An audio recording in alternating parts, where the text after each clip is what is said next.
ಸುವರ್ಣ.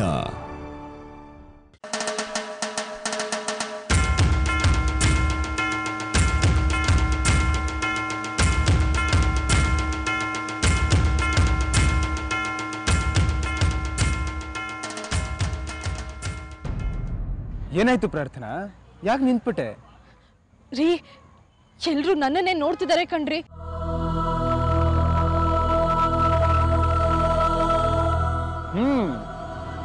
ಸುಂದರವಾಗಿರೋ ಹುಡುಗಿ ಜಾಬ್ ಮಾಡ್ತೀರಾ, ಯಾರು ತಾನೇ ನೋಡಲ್ಲ ಹೇಳು? ಹಾಗಲ್ಲ ರೀ, ಎಲ್ರು ನನ್ನನ್ನ ಒಂಥರ ನೋಡ್ತಿದ್ದಾರೆ, ನನ್ನೇ ಗುರಾಯಿಸ್ತಾ ಇದ್ದಾರೆ.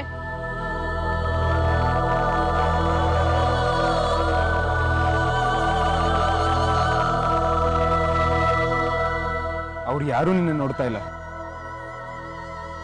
ಒಬ್ಬ ಮಾತ್ರ ನಿನ್ನ ನೋಡ್ತಾ ಇದ್ದಾನೆ. ಯಾರವನು? ಇನ್ಯಾರು? ನಾನೇ. ತಮಾಷೆ ಸಾಕು. ನಿಜ ಪ್ರಾರ್ಥನಾ, ಇನ್ನು ನನ್ನನ್ನು ಬಿಟ್ಟು ಯಾರೂ ನೋಡ್ತಿಲ್ಲ ನಿನ್ನ. ಹಾಗಾದ್ರೆ ನನಗ್ ಮಾತ್ರ ಯಾಕೆ ಹಾಗನ್ನಿಸ್ತಾ ಇದೆ? ಇಲ್ಲಿ ತುಂಬಾ ಜನ ಜಾಬ್ ಮಾಡ್ತಿದಾರಲ್ಲ, ಅದರಿಂದ ನಿನ್ಗೆ ಹಾಗನ್ಸಿರ್ಬಹುದು. ಹೌದಾ?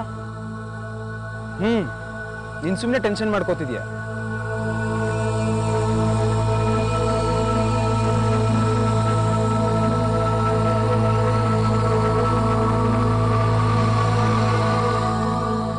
ನನ್ಗೀಗ ಸಮಾಧಾನ ಆಯ್ತು. Come on, cheer up, let's run.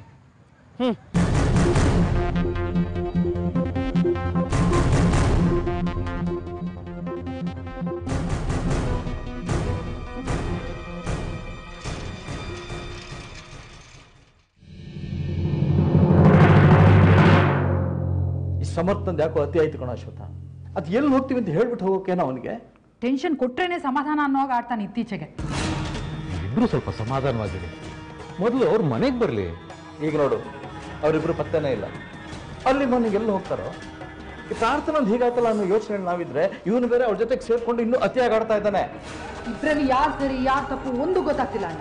ಏನಾದರೂ ಪ್ರಶ್ನೆ ಮಾಡಿದ್ರೆ ಮುಂದೆ ವಾದ ಮಾಡ್ತಾನೆ. ಮೊದಲೆಲ್ಲ ನನ್ನ ಸಮರ್ಥ ಹೀಗಿರ್ಲಿಲ್ಲ. ಪ್ರಾರ್ಥನಾ ಏನೇ ತಪ್ಪು ಮಾಡಿದ್ರು ಅದನ್ನ ಸರಿ ಅಂತ ಹೇಳ್ತಾ ಅವಳು ನಮ್ಮನ್ನು ಎಲ್ಲರೂ ದಾರಿ ತಪ್ಪಿಸ್ತಿದ್ದಾನೆ. ನನಗೆ ಯಾಕೋ ಸಮರ್ಥ ಯಾವುದೋ ಉದ್ದೇಶ ಇಟ್ಕೊಂಡು ಇದನ್ನೆಲ್ಲ ಮಾಡ್ತಿದ್ದಾನೆ ಅಂತ ಅನಿಸ್ತಾ ಇದೆ. ನಾವು ಸಿಟ್ಟು ಮಾಡ್ಕೊಳ್ಳೋದು, ಬೇಜಾರು ಮಾಡ್ಕೊಳ್ಳೋದು, ಇದರಿಂದ ಏನು ಆಗಲ್ವೋ? ಅದೇನೋ ನಿಜ. ಈಗ ನೋಡು, ಅವರಿಬ್ರು ಚೆನ್ನಾಗಿರ್ಬೇಕು ಅನ್ನೋತಾನೆ ನಮ್ಮ ಉದ್ದೇಶ. ಹೌದು, ಈಗಂತೂ ಅವ್ರು ಚೆನ್ನಾಗಿದ್ದಾರೆ ತಾನೆ. ಆದ್ರೆ ಈ ತರ ಹೈಪರ್ ಆಕ್ಟಿವ್ ಆದಾಗ ಏನ ಮಾಡ್ಬೇಕು? ನೋಡು, ಈ ವಿಷಯದ ಬಗ್ಗೆ ನಮಗೆ ಸ್ಪಷ್ಟವಾಗಿ ಗೊತ್ತಿಲ್ಲದಿರೋದ್ರಿಂದ ನಾವು ಏನು ಮಾಡೋಕ್ಕಾಗಲ್ಲ. ಕಾಲನೇ ಉತ್ತರ ಕೊಡ್ಬೇಕು ಇದಕ್ಕೆ. ಅವರು ಈ ತರ ಬಿಹೇವಿಯರಲ್ಲೇ ಚೆನ್ನಾಗಿರ್ತೀವಿ ಅನ್ನೋ ಹಾಗಿದ್ರೆ ನಾವು ಏನು ಬೇಕಾದ್ರೂ ಮಾಡೋದಕ್ಕೆ ರೆಡಿ. ಹಾಗಾದ್ರೆ ಸ್ವಲ್ಪ ದಿನ ತಡೆಯೋ, ಏನಾಗುತ್ತೆ ನೋಡೋಣ.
What is this summer?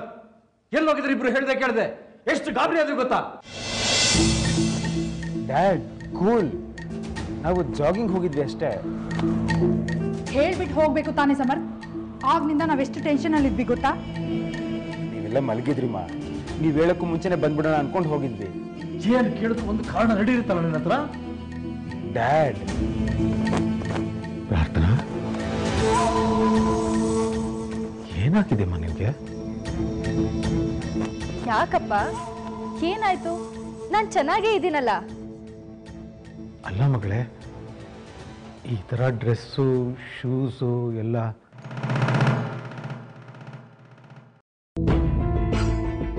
ಯಾಕೆ? ಈ ಬಟ್ಟೆಗೇನಾಗಿದೆ? ನಾನು ಚೆನ್ನಾಗಿ ಕಾಣಿಸ್ತಿಲ್ವಾ? ಸೂಪರ್ ಕಾಣಿಸ್ತಿಲ್ವಮ್ಮವ? ಕಂದ ಕಂದ ಕಂದ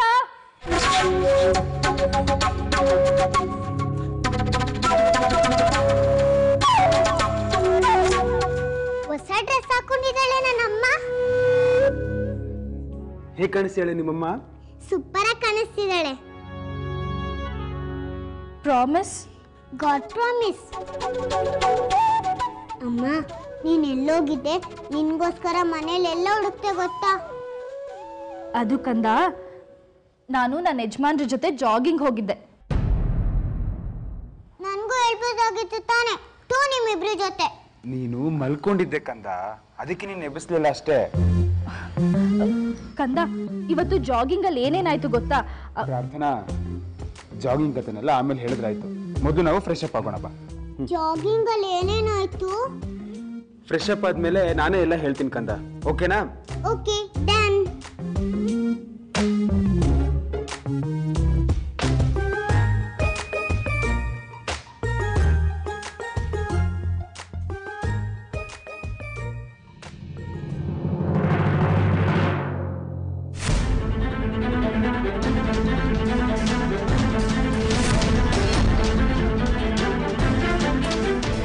ನೋಡಿದೆ ಅಶ್ವತ್ಥ, ಇಂಥ ಅತಿರೇಕಗಳನ್ನು ಮಾಡ್ತಾರೆ ಅಂತಲೇ ನಾನು ಹೇಳಿದ್ದೆ.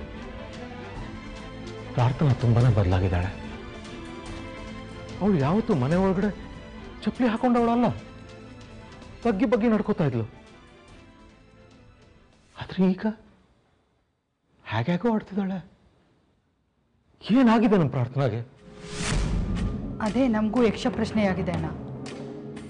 ನೋಡಿದ್ರಲ್ಲ ನಿಮ್ಮ ಅಳಿಯನ, ಅವಳೆಲ್ಲ ಬಿಹೇವಿಯರ್ಗೂ ಸಪೋರ್ಟ್ ಮಾಡೋದೊಂದು ಬಿಟ್ರೆ ಬೇರೆ ಏನು ಮಾಡ್ತಿಲ್ಲ ಅವನು. ಇಬ್ಬರಲ್ಲೂ ಆಗ್ತಿರೋ ಬದಲಾವಣೆಗೆ ಏನೋ ಕಾರಣ ಇದೆ. ಮತ್ತೆ ಅದೇ ಪ್ರಶ್ನೆ ಬಂದು ನಿಂತ್ಕೊಳ್ಳುತ್ತೆ, ಇಬ್ಬರಲ್ಲಿ ಯಾರು ಸರಿ ಇದ್ದಾರೆ ಯಾರು ಸರಿ ಇಲ್ಲ ಅಂತ. ನನಗಂತೂ ದಿನ ನೋಡಿ ನೋಡಿ ಸಾಕಾಗೋಗಿದೆ.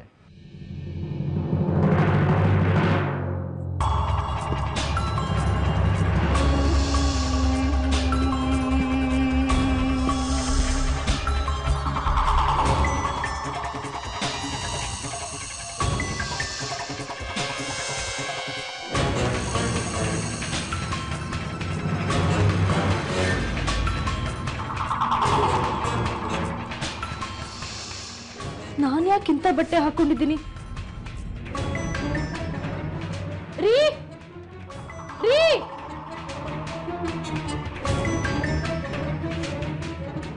ಏನಾಯ್ತು ಪ್ರಾರ್ಥನಾ? ಇಲ್ಲಿ ನೋಡಿ, ನಾನು ಎಂತ ಬಟ್ಟೆ ಹಾಕೊಂಡಿದ್ದೀನಿ ಅಂತ. ಅತ್ತೆ ಮಾವನ್ ಮುಂದೆ ನಾನು ಹಿಂಗಿದ್ನ? ಅಯ್ಯೋ ದೇವ್ರೆ, ಎಂತ ಕೆಲಸ ಆಗೋಯ್ತು. ಇವಾಗ ಏನಾಯ್ತು ಅಂತ ಹೀಗಾಡ್ತಿದ್ಯಾ Prarthana? You perfectly all right.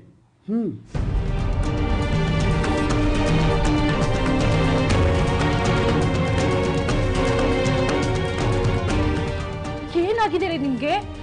ಇಲ್ಲಿ ನೋಡಿ, ನಾನ್ ಹಾಕುವಂತ ಬಟ್ಟೆನಾ ಇದು? ಅಯ್ಯೋ, ಅತ್ತೆ ಮಾವ ನನ್ನ ಬಗ್ಗೆ ಏನ್ ಅನ್ಕೊಂಡಿರ್ತಾರೋ ಏನೋ.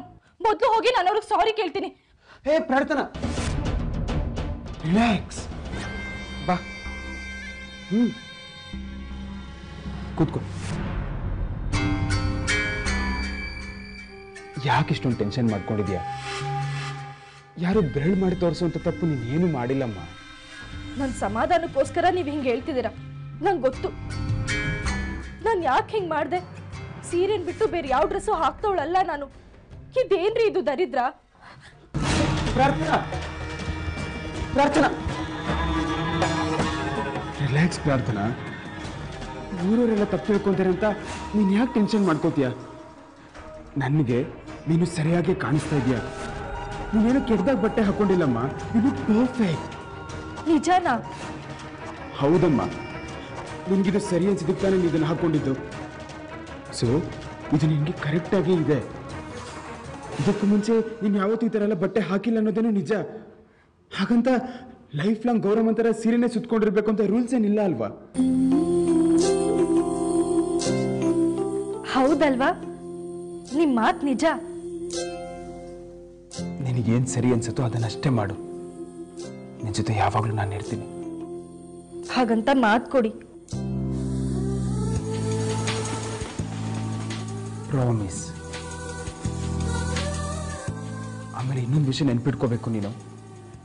ನಿನಗೆ ಅವಾಗವಾಗ ಈ ಥರ ಆಗ್ತಿರತ್ತೆ.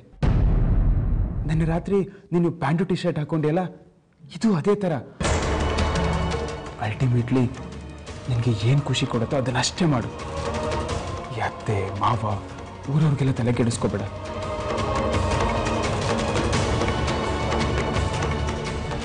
ನನ್ಗೆ ಯಾಕೋ ಇನ್ನೂ ಜಾಸ್ತಿ ಗೊಂದಲ ಆಗ್ತಿದೆ ರೀ. ನಾನು ಯಾಕೆ ಬೇರೆಯವ್ರಿಗೆ ಇಷ್ಟ ಆಗೋ ಥರ ಇರಬಾರ್ದು? ನನ್ಗಿಷ್ಟ ಆಗೋ ಥರ ಯಾಕೆ ಇರಬೇಕು? ಈ ಬಟ್ಟೆ ಹಾಕೊಂಡಿರೋದ್ರಿಂದ ತಾನೇ ನಂಗೆ ಇಷ್ಟು ಗೊಂದಲ. ನನ್ಗಿದ್ ಬೇಡವೇ ಬೇಡ. ಮೊದಲು ಹೋಗಿ ಸೀರೆ ಉಡ್ಬೇಕು.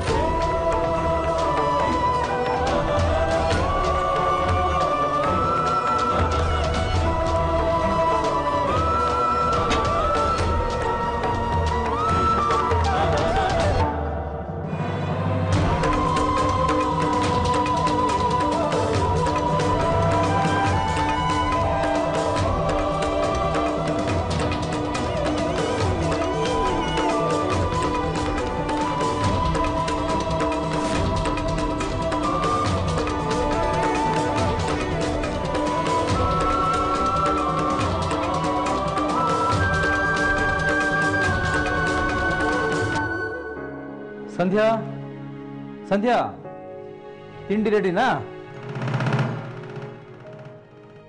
ಸಂಧ್ಯಾ, ತಿಂಡಿ ರೆಡಿನಾ? ಇನ್ನು 20 ನಿಮಿಷ ಸಂಜಯ್, ರೆಡಿ ಮಾಡ್ಬಿಡ್ತೀನಿ.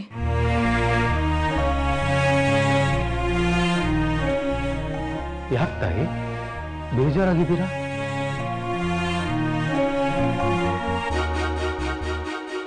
ಏನಾಯ್ತು ಸಂಧ್ಯಾ?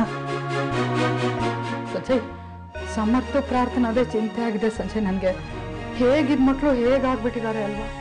ನಮ್ಮ ಸೊಸೆಗೆ ಏನಾಗ್ತಿದೆ ಅಂತ ತಿಳ್ಕೊಳ್ಳೋ ಅವಕಾಶನೂ ನಮ್ಗಿಲ್ವಲ್ಲ ಸಂಜಯ್? ಅಳ್ಬೇಡ ಸಂಧ್ಯಾ, ಎಲ್ಲ ಸರಿ ಹೋಗುತ್ತೆ.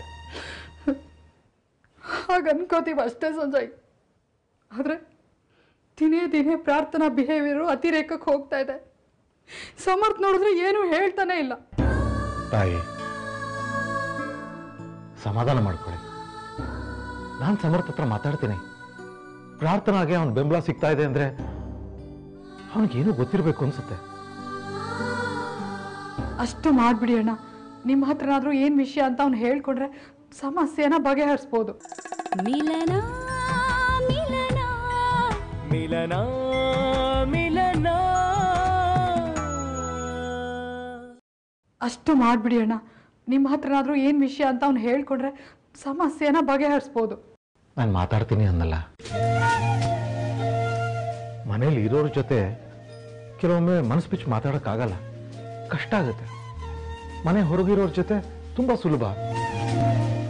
ನಾನೊಂದು ಬಾಯಿ ಬಿಡ್ಸೋಕ್ಕೆ ಪ್ರಯತ್ನ ಪಡ್ತೀನಿ. ಯೋಚನೆ ಮಾಡಿಬಿಡಿ. ಅಷ್ಟು ಮಾಡಿ ಈ ಕನ್ಫ್ಯೂಷನ್ಸ್ ಎಲ್ಲ ಕ್ಲೋಸ್ ಮಾಡ್ಬಿಡು ಅಶ್ವಥ. ನನಗಂತೂ ಇದನ್ನೆಲ್ಲ ನೋಡಿ ನೋಡಿ ಪೇಷನ್ಸೇ ಹೊರಟೋಗ್ತಾ ಇದೆ. ನೆಮ್ಮದಿ ಕಳ್ಕೊಂಡು ಟೆನ್ಷನ್ ಬದುಕೋದೊಂದು ಲೈಫ್ ಏನೋ. ಅಪ್ಪ, ಹೇಳು ಮಗಳೇ. ನಾನು ಸ್ಕ್ಯಾನಿಂಗ್ ಮಾಡಿಸ್ಕೊಂಡು ರಿಪೋರ್ಟ್ನ ಡಾಕ್ಟರ್ ಹತ್ರ ತೋರಿಸ್ಕೊಂಡ್ ಬರ್ತೀನಿ. ಹಾ, ಮಗು ಬೆಳವಣಿಗೆ ಹೇಗಾಗ್ತಿದೆ ಅಂತ ತಿಳ್ಕೊಳ್ಳೋದು ಒಳ್ಳೇದಲ್ವಾ? ಹಂಗಾದ್ರೆ ನನ್ನ ಹೊಟ್ಟೆ ಪಾಪು ಬೆಳೆದಿರುತ್ತಾ? ಹೂ ಪುಟ. ಹಂಗಾದ್ರೆ ಪಾಪು ಏನ್ ಮಾಡ್ತಿರುತ್ತೆ ಅಂತ ನಾನು ನೋಡ್ಲಾ? ನೋಡು. ಅಯ್ಯೋ ಚಿಕ್ಕಿ, ಪಾಪು ಓದಿತಿದೆ ಚಿಕ್ಕಿ. ಹೌದಾ? ಸರಿ, ಪಾಪು ಹೇಗಿರುತ್ತೆ ಅಂತ ನಾನು ಇವತ್ತು ನಿನಗೆ ತೋರಿಸ್ತೀನಿ. ನಿಜವಾಗ್ಲೂ? ನಿಜವಾಗ್ಲೂ? ಹೂ ಪುಟ, ಸ್ಕ್ಯಾನಿಂಗ್ ಮುಗಿಸ್ಕೊಂಡು ಬರ್ತಾ ಪಾಪು ಫೋಟೋ ತಗೊಂಡ್ಬರ್ತೀನಿ, ಆಯ್ತಾ? ಏ ಪುಟ್ಟಿ, ಏನು ಹೀಗೆ ಮಾತಾಡ್ತಿದ್ಯಾ? ಒಬ್ಬಳೇ ಹೋಗೋ ಯೋಚನೆನಾ? ಅದೆಲ್ಲ ಆಗಲ್ಲ. ನಾನು ನಿನ್ನ ಜೊತೆ ಬರ್ತಾ ಇದ್ದೇನೆ. ದಾರಿಲಿ ಏನಾದರೂ ಅಗತ್ಯ ಬಿದ್ದರೆ ಸಹಾಯ ಆಗುತ್ತಲ್ವಾ? ಸರಿಪ, ಬನ್ನಿ ಹೊರಡೋಣ. ಹೋಗ್ಬರ್ತೀನಿ ಕಣ. ಸರಿ.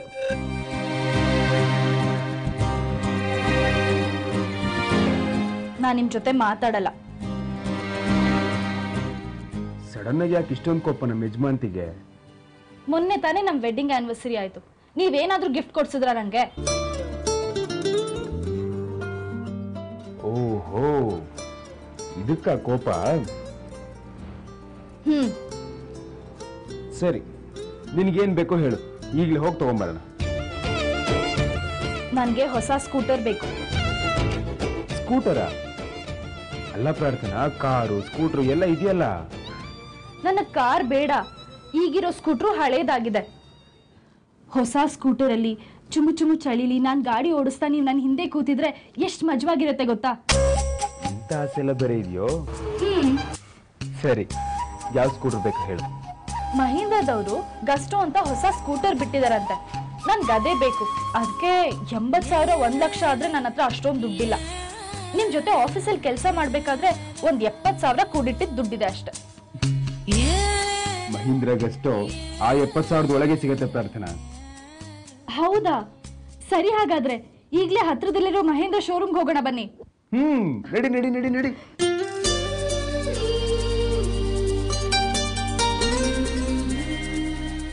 ಮಹೀಂದ್ರ ಗಸ್ಟೋ ಸ್ಕೂಟರ್ನ ನಮ್ಮ ಮನೆಯವ್ರಿಗೆ ಗಿಫ್ಟ್ ಮಾಡಬೇಕು ಅಂತಿದ್ದೀನಿ. ವೆರಿ ಗುಡ್ ಸರ್, ನಿಮ್ಮ ಚಾಯ್ಸ್ ತುಂಬಾ ಚೆನ್ನಾಗಿದೆ. ಸ್ವಲ್ಪ ವೆಹಿಕಲ್ ತೋರಿಸ್ತೀರಾ? Sure madam, please come.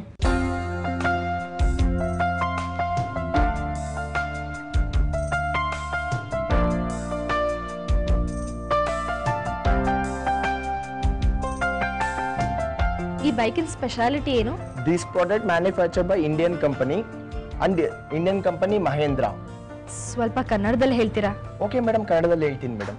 ನೋಡಿ ಮೇಡಮ್, ನೋಡಿ 12 ಇಂಚ್ ಟ್ಯೂಬ್ಲೆಸ್ ಟೈರ್ಸ್ ಇದೆ, ಮತ್ತೆ ಇದ್ರ ವೆಡ್ತು ಚೆನ್ನಾಗಿದೆ. ಇದರಿಂದ ನಿಮಗೆ ರೋಡ್ ಗ್ರಿಪ್ ಚೆನ್ನಾಗಿರುತ್ತೆ ಮೇಡಮ್. ಮತ್ತೆ ಟೆಲಿಸ್ಕೋಪಿಕ್ ಸಸ್ಪೆನ್ಷನ್ ಇದೆ ಮೇಡಮ್. ಬೇರೆ ಸ್ಕೂಟರ್ನಲ್ಲೆಲ್ಲ ಈ ರೀತಿ ಇರೋದಿಲ್ಲ, ಅದರಲ್ಲೆಲ್ಲ ಹೈಡ್ರಾಲಿಕ್ ಸಸ್ಪೆನ್ಷನ್ ಇರುತ್ತೆ ಮೇಡಮ್. ಮತ್ತೆ ನೋಡಿ ಬ್ರೇಕ್ ಲಾಕ್ ಇದೆ ಮೇಡಮ್ ನಿಮಗೆ,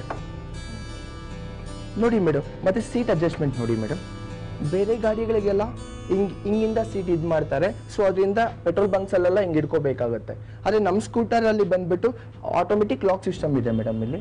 ಮತ್ತೆ ಸೀಟ್ ಅಡ್ಜಸ್ಟ್ಮೆಂಟ್ ಇದೆ ನೋಡಿ ಮೇಡಮ್, ಸೀಟ್ ಅಡ್ಜಸ್ಟ್ಮೆಂಟ್ ಇದೆ. ಮತ್ತೆ ನೀವು ಬ್ಯಾಗು ಮತ್ತೆ ಹೆಲ್ಮೆಟ್ ಎರಡೂ ತಂದಾಗ ನಿಮಗೆ ರಿಸ್ಕ್ ಆಗುತ್ತೆ ಅದನ್ನ ಕ್ಯಾರಿ ಮಾಡೋಕೆ.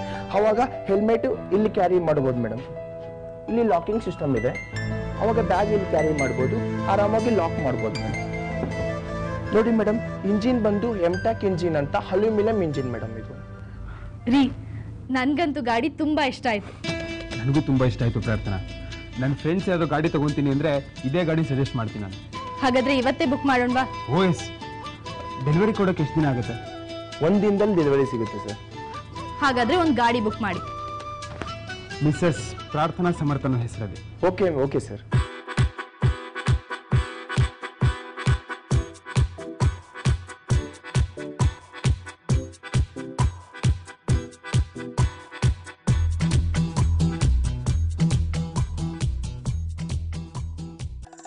ಮಿಲನ ಮಿಲನ ಮಿಲನ ಮಿಲನ. ರೀ, ಇದನ್ನ ಆನ್ ಮಾಡೋದಕ್ಕೆ ಯಾವ ಗುಂಡಿ ಒತ್ತೋದು ರೀ? ಯಾವ ಗುಂಡಿ ಒತ್ತೋದೋ ಏನೋಪ್ಪ, ತೀರ್ಥರಾಮೇಶ್ವರನೇ ಬಲ್ಲ. ಹಾಗಾದ್ರೆ ಒಂದು ಕೆಲಸ ಮಾಡೋಣ, ಎಲ್ಲ ಗುಂಡಿ ಒತ್ತೋಣ. ಆ ಕಡೆಯಿಂದ ನೀವು ಒತ್ಕೊಂಡು ಬನ್ನಿ, ಈ ಕಡೆಯಿಂದ ನಾವು ಒತ್ತುತ್ತೀನಿ. ಏ ಬೇಡ, ಸುಮ್ಮನಿರೆ. ಒಂದು ಹೋಗಿ ಇನ್ನೊಂದಾದದ್ದು. ದೇವರು ದೇವಕ್ಕಿಂತ ಈ ತಂತ್ರಜ್ಞಾನನೇ ಭಯವಾಗಿದೆಯಪ್ಪ. ಇದನ್ನು ಮುಟ್ಟೋದಕ್ಕೆ ಭಯವಾಗುತ್ತಲ್ಲ ಪಾರ್ವತಿ. ಅಲ್ಲ ರೀ, ಮಗನ ಹತ್ರ ಮಾತಾಡೋಣ ಅಂತ ಈ ಕಂಪ್ಯೂಟರ್ ತಂದ್ರೆ ಇದೊಳ್ಳೆ ಪಜಿತಿ ಆಯ್ತಲ್ಲ. ಈಗ ಏನ್ ಮಾಡೋದು? ಇದಕ್ಕೆಲ್ಲ ನಮ್ಮ ಸೊಸೆ ಚಿಂತನೆ ಬುದ್ಧಿವಂತೆ ಕಣೆ. ಅವಳಿಗೊಂದು ಫೋನ್ ಮಾಡ್ತೀನಿ ಇರು.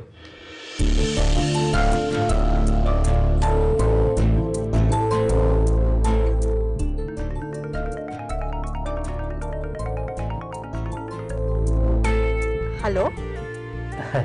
ನಾನ್ ಕಣಮ್ಮ, ನಿಮ್ಮ ಮಾವ ಮಾತಾಡ್ತಿರೋದು. ಹಲೋ ಮಾವ, ಹೇಗಿದ್ದೀರಾ? ಅತ್ತೆ ಹೇಗಿದ್ದಾರೆ?